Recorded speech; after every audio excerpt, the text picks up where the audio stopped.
Hey there, it's Anonymous Tea, where we spill the tea anonymously. Hello, hello, hello, hello, hello, everyone. Hello, YouTubers. Hope you guys are all having an amazing day today, sending good vibes, sending positivity, sending blessings, and good energy to each and every single one of you. Thank you so much for tuning in. So today we are talking blast from the past a little bit. Welcome to Sweetie Pies. We are talking about Tim Norman, you guys. Tim Norman, the original Martel Holt, you guys, from the OWN network. So let's talk about it. So an update, this is coming from Fox 2. This was about a few days ago. And this was the court rejecting a repeal request from Sweetie Pie's TV star Tim Norman in murder for hire plot, you guys. So out of St. Louis, a federal judge appeals court rejected an appeal from Timothy Norman, a former St. Louis-based reality TV show star, and a murder for hire plot against his nephew. A federal jury previously convicted James Timothy Tim Norman in September 2022 on 2 counts of federal murder for hire and 1 count of conspiracy to commit wire and mail fraud in the case. According to federal court documents obtained by Fox 2, a court returned an opinion Tuesday to offer no reprieve as Norman's attorneys look to appeal his life sentence. Norman is the son of Robbie Montgomery, who founded Sweetie Pies in 1996. The restaurant and Montgomery family were the subjects of a reality show produced by Oprah Winfrey's OWN network called Welcome to Sweetie Pies. Federal prosecutors said Norman, a co-owner of Sweetie Pie's soul food restaurants in the St. Louis area, took out a $450,000 life insurance policy in 2015 on his nephew, Andre Montgomery Jr., with Norman named as the sole beneficiary. Montgomery was fatally shot in March of 2016. Phone records reveal Norman arranged his death. Norman is one of 4 people to be sentenced in the conspiracy over Montgomery's murder. Travell Hill, the convicted trigger man, Teresa Ellis, sorry if I'm butchering your name, an exotic dancer convicted of setting Andre up and tipping off Norman and others about Andre's location prior to the murder. And Wael, sorry if I'm butchering your name, Hagmanan, Norman's insurance agent, all have been sentenced to several years behind bars as well, you guys. And again, you guys, I mean, this is a person who had an opportunity after he got out of jail the first time to make something of himself on the show, but instead Tim thought that he could become a better criminal, you guys. He thought that he could be a criminal that was never going to get caught again.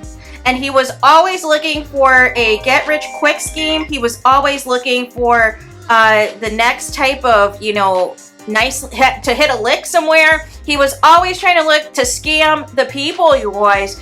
And remember the drama towards the end of the show. Remember when he kept trying to open up all of those additional Sweetie Pies locations without Robbie's permission and authorization, you guys, taking advantage, you guys, of the success of the restaurants and opening up places in Houston and in LA. Remember they had the burger joint and Tim was hooking up with the employees. Like, it was just a hot mess. And in between that, prior to that, of course, just getting, Andre killed, which was so disgusting, you guys. Just absolutely and utterly gutter behavior, you guys. Insecure behavior, jealous behavior. And how did you think that you were not going to get caught when you are doing nothing but amateur hour, criminal level of work, you guys? You would think, that people, like I said, you would see the success and you would see, okay, now we're on a reality show. Now there's an opportunity to get it right. Now there's an opportunity for X, Y, and Z. And instead, these people, they figure out, okay, now that I've got a little bit of exposure, how can I be a better criminal? How can I, continue to commit crimes? And this time I can get away with it because, I spent all that time in jail to perfect my next crime, you guys. To perfect my next scam. And these people think that they're never going to get caught. They think that they are smarter than you. They think that they have all the answers. They think that they have all the tools. They think they have it all figured out until they eventually get caught, you guys. Until eventually they get exposed. And I'm just laughing at the audacity of Tim thinking that there was going to be an opportunity for any of these appeals to work. No. There's too much proof. There's too much receipts that you are a career criminal. There is too much sloppy and, dumb work because, again, everything gets traced back to you. So how smart were you, Tim, in the event that everybody was able to not only sell you out, but provide receipts? Hey, here's the phone records of him calling me. Here's the text messages. Here's the blow-by-blow. Like, make it make sense as to how you thought you were going to get out of prison and how you were going to beat this crime. Make it make sense. But the worst part about all of this is that he unfortunately has a child that is not going to, ever get the true love and guidance and support that he needs from his father. I believe his stepfather, though, is the one who stepped in. But Tim had an opportunity to be a decent father. And, instead of, like I said, having this new life, having a baby, having an opportunity to do well in the business and eventually take over the business, had you just listened to Robbie and what her plans were, instead of going behind her back trying to open up other franchises to make a quick buck. And then the murder for hire nonsense. And who knows, had this one not gone through, who you would have tried to kill next. Who you would have tried to murder next and take out another life insurance policy on next if somehow this didn't happen for you.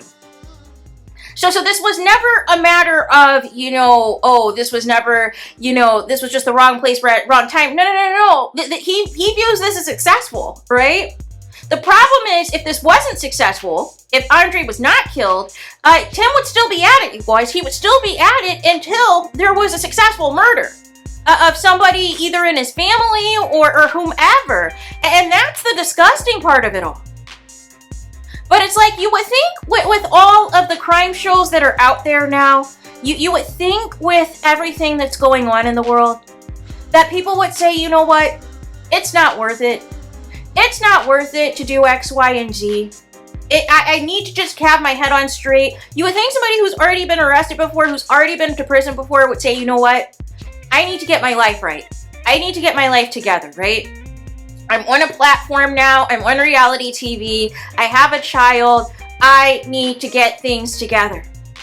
And instead, these people, just like some of these celebrities, they think, oh my gosh, now that I'm famous, now that some people know who I am, I can be a better criminal, you guys. I can continue my criminal life, and because I've got some clout, because I've got some attention, because I got some publicity, nothing's going to happen to me. And it's the delusion for me. It's the audacity for me. And it's like, on what planet did you ever think that any of this is ever going to get overturned? On what evidence, Tim, did you think that this appeal was going to happen for you? Can you make it make sense? And I meant to ask, does Sunny or Moses know Tim Norman? Do they know the Sweetie Pie's reality star family from OWN? I always wanted to know about that, right? Because they're always talking about St. Louis and how small of a community it is and everything else. And I just wondered, I wonder, do they know Tim Norman, right? Because I presume they would have at least been to Sweetie Pie's at least once, right? Before or even after the existence of the reality show, right? Because that's like a staple there, right? So nonetheless, it's just wild how small of a world it is. But again, none of these reality stars, you guys, it is very rare to find a reality star that has like nothing, that has like no criminal past, that has no trifling past or trifling associates or anything. It is very rare. It is a very small number of reality stars that are very decent people. For the most part, they all have skeletons. Whether it's they're cheaters, whether they're scammers, whether they're criminals, whether they're frauds. Like it's just something that always gets exposed, and it's like, why would you want to be on reality TV? Oh, you think that the exposure and the money is going to hide it? No. All you're doing, you're opening yourself up to more exposure. Because people are going to see you and be like, yes, I used to do crime with that person. Yes, I used to run scams with that person. Yes, this person was in my DMs trying to cheat. Yes, this person was trying to do X, Y, and Z on the low. and you guys all get exposed. But the thing is, some people, you know, they've worked out how NDAs work. Some people have worked out how successful payments and transactions work to try to still avoid their truth being out there. But you know, then you have the idiots out there like Tim Norman and others that think that they're above the law and that they are going to continue to commit crimes and do no time. And it's like, you know, please let me, you know, follow your delusions, right? Because it doesn't make any sense at all. So there is that. Let me know your guys' thoughts in the comments. Please do not forget to like, comment, and subscribe. Hit the notification bell so you're notified the moment I post new content on my channel. And with that being said, I'll talk to you guys again very soon.